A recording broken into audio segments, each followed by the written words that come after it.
Thank you so much for making time. It's good to be with you. Do you see this as a diplomatic win for Iran? I think it's a diplomatic win for everybody. We have been able to start resolving an issue that was seen by a good number of people as a source of tension in our region. And I think it's an important achievement for all concerned that we now have a way to resolve this. It's a good testimony to the fact that dialogue and engagement and respect works much better than coercion. I said a year ago, you've tried coercion for 30 years, try respect, it works. And now we see that it has worked. And I hope it will be the beginning, not the end.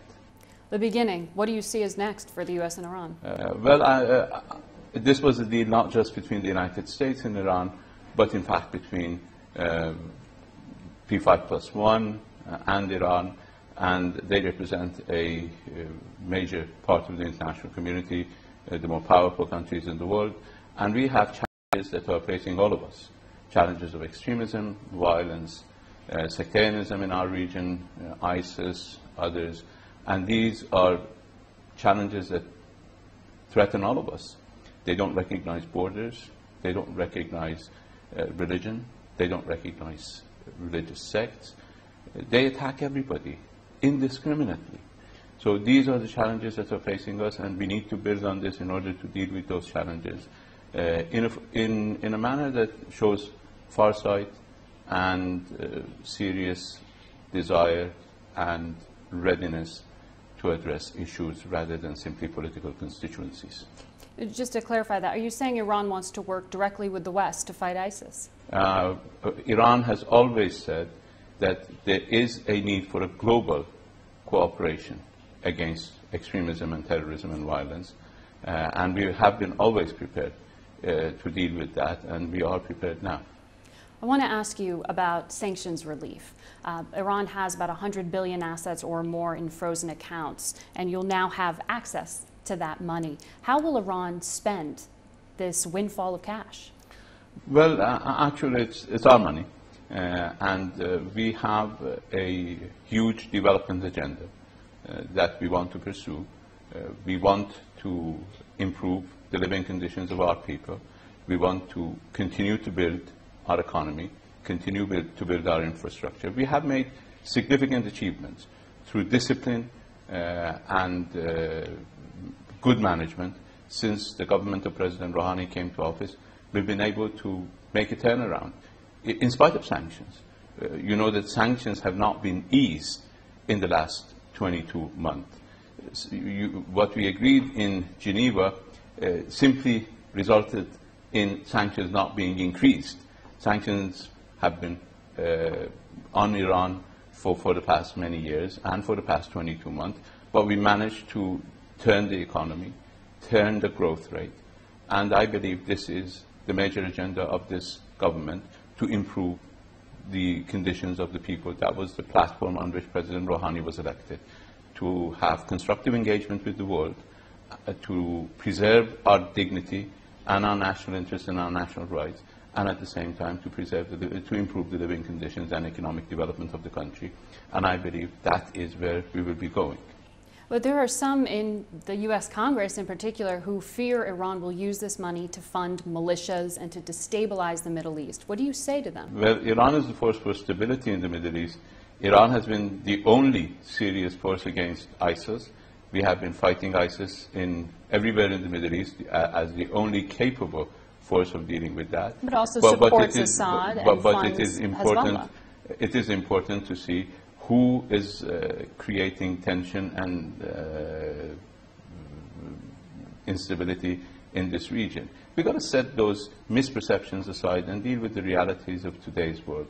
The realities of today's world is that all of us are faced with a very serious problem of extremism and sectarianism, and this will not be contained in our region. So everybody has to wake up and deal with this reality. People have to set aside their political constituencies, whatever short-sighted interests that they followed, or whatever election campaign slogans that they wanted to present.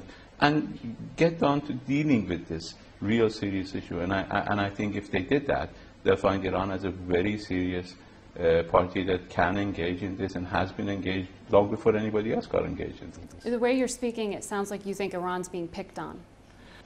Well, I believe there has been a lot of disinformation and misinformation about Iran over the last many years, and now we have a chance to set them aside and put them aside and deal with the real issues. I believe we had an unnecessary crisis that simply created a smoke screen behind which Daesh, ISIS could find its foothold in our region and could spread in our region and now present us with an existential threat, present everybody in the region and beyond the region with an existential threat.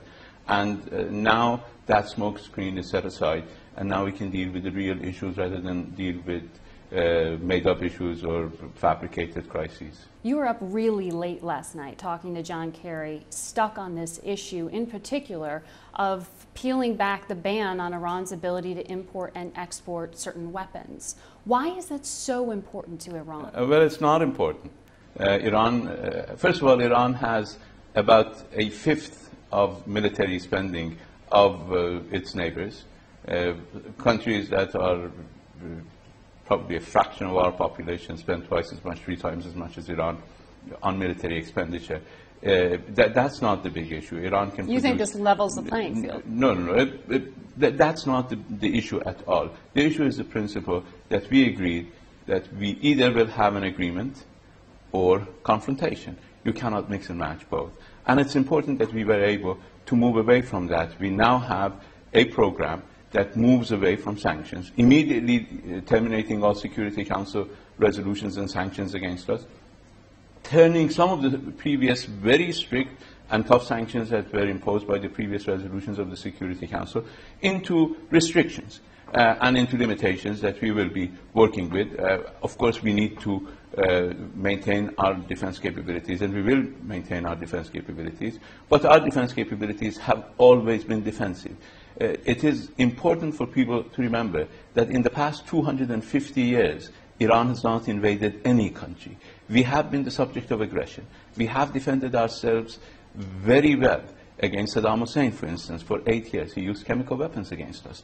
He used all sorts of military power, machine that he got from everywhere in the world. All right, but Iran's support for Bashar al-Assad in Syria, for Hezbollah, for other groups, make people in the U.S. really question what Iran's role is, if it's not to destabilize. Well, it is important for the people in the U.S. to look at the realities in the region.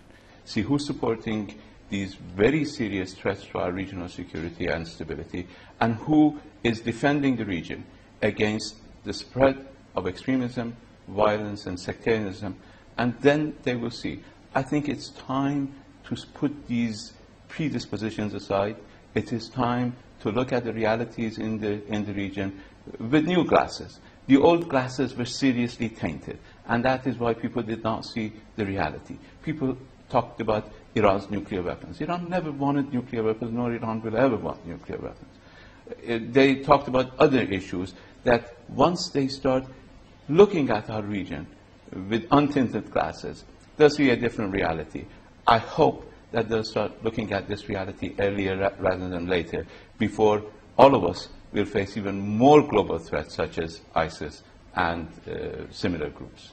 Can you explain why Iran was reluctant to give weapons inspectors immediate access to all military sites? All countries have military secrets, and they want to preserve their military secrets. And that is what we were assured, and that is the process that we agreed to. There are international mechanisms, there are international procedures, and Iran is going to be working with an internationally agreed upon mechanism for transparency, and we will live up to our obligations and our commitments as we have always done.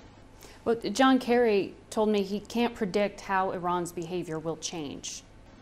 How do you think it will change? Well, I cannot predict how U.S. behavior will change, and there is a huge deal of mutual mistrust that has been building up, and I hope that this agreement can start dent that mistrust. Well, you spent a lot of time with the U.S. in these past few years. Do you think you can rebuild that relationship?